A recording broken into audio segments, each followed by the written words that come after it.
Selain harga beras yang masih tinggi, harga sejumlah bahan pokok ikut merangkak naik. Apakah kenaikan harga beras ikut mengatrol harga bahan pokok lain? Kami diskusikan bersama dengan para narasumber. Bergabung saat ini anggota Komisi 6 DPR RI Muhammad Sarmuji dan Direktur Eksekutif Center of Reform on Economics atau KOR Indonesia Muhammad Faisal. Bapak-bapak sekalian, selamat malam. Selamat malam. Ini mendekati hari Ramadan begitu, hari-hari besar, momen-momen besar seperti ini, harga-harga kebutuhan pokok naik. Alasannya karena momen El Nino, kemudian supply demand tidak seimbang. Cukup beralasan tidak hal seperti ini menurut DPR, Pak Sarmuji? Ya, khusus untuk beras, sebenarnya persoalannya bukan langka. Beras tersedia, banyak beras itu. Cuman memang di pasar modern, di retail modern, beras itu harganya tetap. Kenapa harga di pasar modern tetap? Karena di pasar modern mereka mematuhi HET. Sementara di pasar tradisional, beras tersedia dalam jumlah yang banyak tetapi harganya mahal. Kenapa? Karena sejak ditetapkan HET tahun 2017, sebenarnya pasar tradisional tidak pernah patuh pada HET. Kalau di pasar modern kan produsen-produsen beras itu takut, bahkan merugi. Karena itu mereka untuk menekan kerugian, mereka membatasi pasokan di pasar modern. Jadi kalau hari ini, kalau bapak-bapak, ibu-ibu beli beras ke pasar modern, mohon maaf ke Indomaret atau Alfamart, itu pasti dibatasi. Kenapa dibatasi?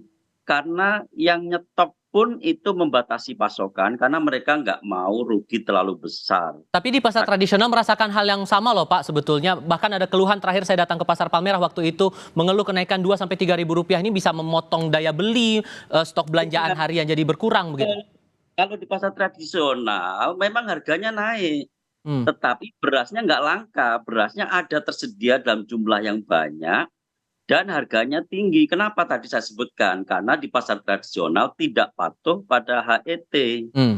Kalau di pasar modern mereka patuh pada HET, takutlah mereka itu. Oke. Jadi problemnya justru memang ini terjadi karena harga gabahnya sejak di hulu itu sudah mahal. Ya, kemarin-kemarin, sekarang memang sudah turun seperti Oke. tadi sempat disebutkan. Kalau harga gabahnya mahal, suka atau tidak suka, harga berasnya mahal. Oke. Kenapa harga gabahnya mahal? Pertama memang belum waktunya panen kemarin-kemarin. Sekarang mulai panen sehingga mulai agak cenderung turun. Hari ini 5 hari ini betul tadi Pak Jokowi ngomong cenderung turun, betul 5 hari ini. Ya. Saya kebetulan saya suka belanja, jadi saya tahu betul naik turunnya beras di pasar tradisional. Oke. Kalau harga gabahnya sudah 7.200, mustahil pemerintah menetapkan 10.900 kemudian mereka mau patuh, mustahil. Oke. Masa orang rugi? Oke, saya ke Mas Faisal kalau begitu. Melihat fenomena ini sebetulnya hal yang wajar atau tidak? Begini, saya cek dengan data di kami ya. Kalau dari stok nasional, ini stok nasional bukan hanya Bulog ya. Di awal tahun itu 1 Januari sekitar 6,7 juta ton. Bahkan kalau Bapanas itu 7,4 juta ton.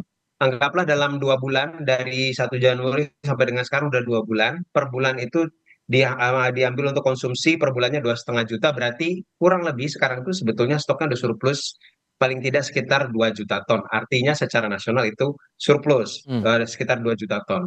Nah, tapi memang kalau kita melihat pola musiman, di akhir tahun sampai awal tahun itu biasanya setiap tahun memang harga beras itu naik. Karena apa?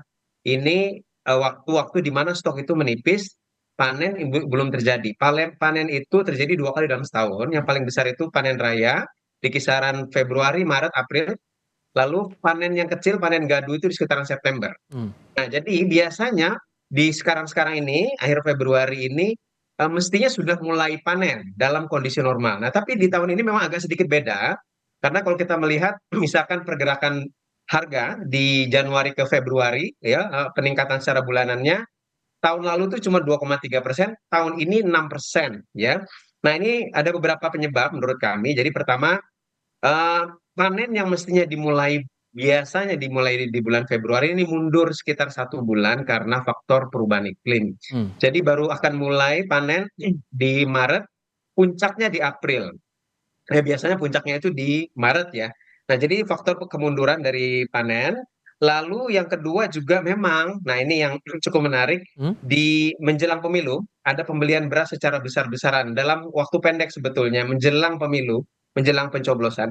Nah ini oleh swasta. Ya jadi ini tidak lepas juga daripada aktivitas terkait dengan pemilu walaupun itu sifatnya masih jangka pendek ya, tidak Hmm. jangka panjang. Hmm. Nah, tapi ini yang menarik terjadi pada saat sekarang, tapi intinya kembali lagi bahwa ini sebetulnya masih surplus dan karena Maret ini ketika masuk Ramadan juga masuk musim panen, semestinya harga tadi seperti yang dikatakan juga bahwa akan cenderung akan turun bahkan ketika panen raya biasanya jatuh harganya. Sampai ada dugaan kartel itu masuk akal tidak menurut Anda, Mas Faisal?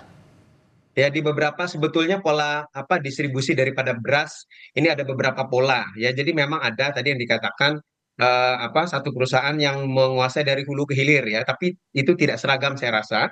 Ya jadi belum belum belum bisa dikatakan generalisasi bahwa kejadiannya seperti itu semua. Hmm. Oke, kalau Pak Sarmuji melihatnya dugaan kartel ini alasannya dibilang masuk akal atau tidak? Makanya membuat harganya jadi naik begini? Kalau dugaan kartel untuk kasus sebulan ini rasanya tidak terlalu bisa dipersalahkan di kartel. Karena produsen beras sendiri itu pusing, terus terang pusing karena mereka terpatok oleh HET, harga eceran tertinggi. Andaikan pun mereka punya stok beras, tetapi dengan patokan harga eceran tertinggi, mereka akan rugi sendiri. Buat apa mereka menyetok beras, tetapi mereka nggak bisa jual di pasar-pasar modern. Rata-rata kan itu kan beras yang disebut kartel tadi itu rata-rata dikemas dengan bagus, premium, tetapi premium pun kan ada HET juga. Oke. Jadi dugaan itu untuk kasus ini Mhm. tidak terlalu relevan, Hmm. tidak terlalu relevan. Tetapi untuk kasus yang lain, tahun-tahun yang lalu memang ada dugaan itu. Tapi untuk khusus untuk kasus sebulan terakhir, rasanya itu tidak terlalu relevan.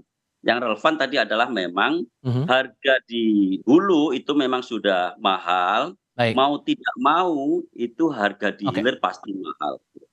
Oke, harapannya tentu bisa segera distabilkan harga pangan ini karena sekali lagi daya beli masyarakat yang juga akan dirugikan di sini. Pak Sarmuji dan Mas Faisal, terima kasih sudah berdiskusi dan Terima berbagi perspektif kasih. bersama kami. Selamat malam semuanya.